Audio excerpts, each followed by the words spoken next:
Up next, with our country deeply divided politically right now, how do we hold constructive conversations with people who hold opposite views from our own? We'll speak with the expert on that, president of the National Conflict Resolution Center in San Diego. You're listening to Insight on your NPR station, CAPRadio. I'm Randall White. You're listening to Insight here on CAPRadio. I'm your host, Randall White. We are coming off months of campaigning, followed by tense weeks of election results, revealing an incredibly divided nation. And really, when you drill down, even locally here in California and Nevada, divided neighborhoods. Steve Dinkin is president of the National Conflict Resolution Center in San Diego. He also writes a weekly column in the San Diego Union Tribune called A Path Forward that focuses on innovative ways to maintain a sense of civility in our lives. We thought somebody with Steve's expertise would be a welcome guest here on Insight after what we've all just been through and are going through. Thank you for joining us this morning, Steve. Good morning, Randall. How are you? Terrific. Thank you.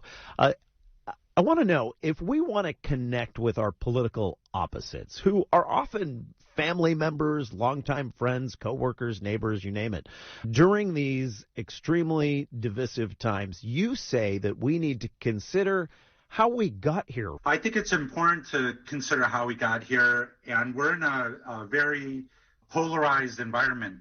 It's one thing to say we're divided, and I actually embrace division in the sense that that's a strength of our country, that we have different perspectives and we come from different cultures. So in essence, being divided, there's nothing wrong with that. It's just that the division has been polarized. It's the weaponization of the division and the fact that now we're a polarized society that is really troubling. So let's say we do then want to have a constructive conversation with a political opposite, because as you mentioned, having differing views can make us stronger when we work together with that. How do you suggest we go about that? The first step is to actually have the conversation, because what often happens in a polarized society is that we avoid the conversation.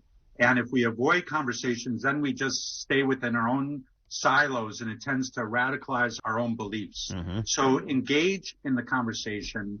And to do that, it's to have a constructive conversation. Avoid dehumanizing the other person just because they have a different point of view. Don't reject them outright. Don't assume that they have certain motives. It's critical that we enter into the discussion from a curious point of view and to have a constructive conversation rather antagonistically. Is it okay to ask somebody, where did you hear that? Because I haven't heard that. Because like you mentioned, we're becoming so polarized and radicalized that the sources of our information are vastly different. And so you might have a conversation with someone, and I've run into this myself. I don't even know how to respond because I've never heard what they're saying. And so often what I'll do as a reporter is I'll say, where did you hear that? What's your source on that? Is that accusatory? Oftentimes, if you're having a one-on-one conversation, it's important to take control of your tone and your body language. So it's often how you pose that question. So that question in and of itself is not necessarily a troubling question. It's how you engage in that conversation. Mm-hmm. But what's happening is that social media is exacerbating the situation. The bully pulpit of the presidency is weaponizing the polarization and the division in our society. And so people are getting information from all different sources, and we're all dealing with a different set of facts. And that's one of the challenging issues right now, is that we're not all working with the same factual pattern. Yeah. I almost never go on Facebook anymore, and for the past few months, and when I do, I only post something positive. That's been my little tactic through the pandemic and the election. Why is coming together to heal the country now seen as a citizen duty in your mind? It's absolutely critical. We're facing some of the most challenging issues of our time. You mentioned earlier in your show about COVID.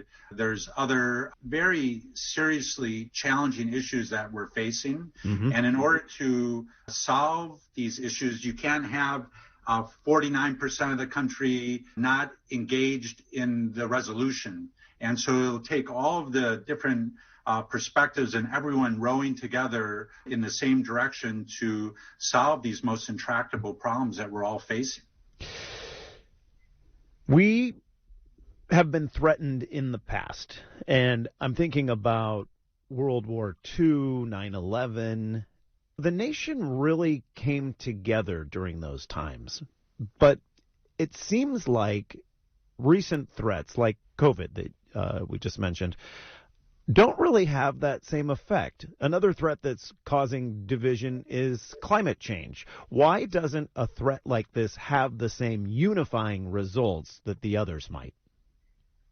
There's been a evolution of our connectivity over the last century, over the last many years. And what's happened is that demographics has changed. And so we're now separated more through rural and urban environments. Also, economically, there's a smaller middle class.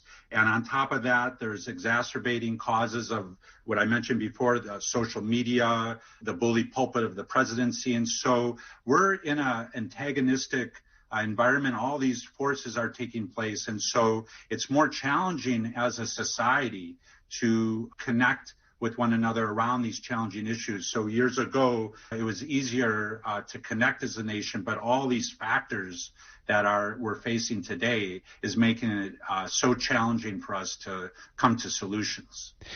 Steve, would you recommend meeting with people on a fairly regular basis that aren't like you? And I know this is hard to do during a pandemic, but I'm thinking about maybe don't go to your corner coffee shop that you always do. Choose a coffee shop that's in a neighborhood that you would really never go to.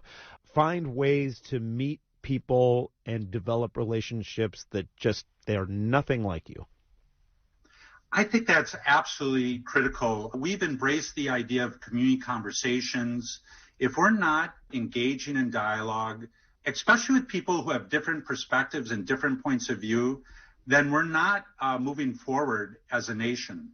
And let's not just rely on social media where the person is anonymous on the other side. Let's engage in a face-to-face conversation. Maybe it's through a Zoom type conversation if we can't be together at this moment.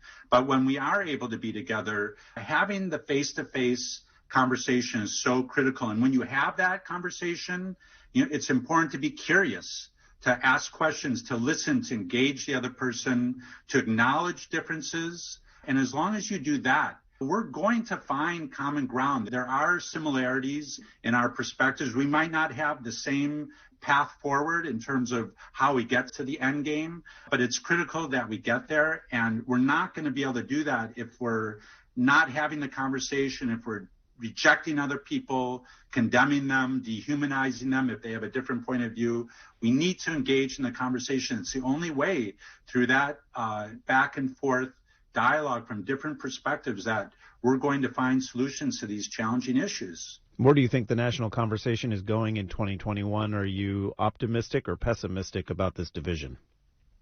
I'm optimistic in the sense that people are increasingly frustrated. At the National Conflict Resolution Center, we've actually never been busier because people are looking for solutions. They're looking for a more civil approach to dialogue and debate. And people are frustrated with the current environment. They're looking for solutions. So I'm optimistic that the coming year, we're going to move through this and start to find some of these critical solutions. Stephen Dinkin is the president of the National Conflict Resolution Center in San Diego. He also writes a weekly column in the San Diego Union Tribune called A Path Forward that focuses on innovative ways to maintain a sense of civility in our lives. Stephen, thank you so much this morning. Thank you, Randall.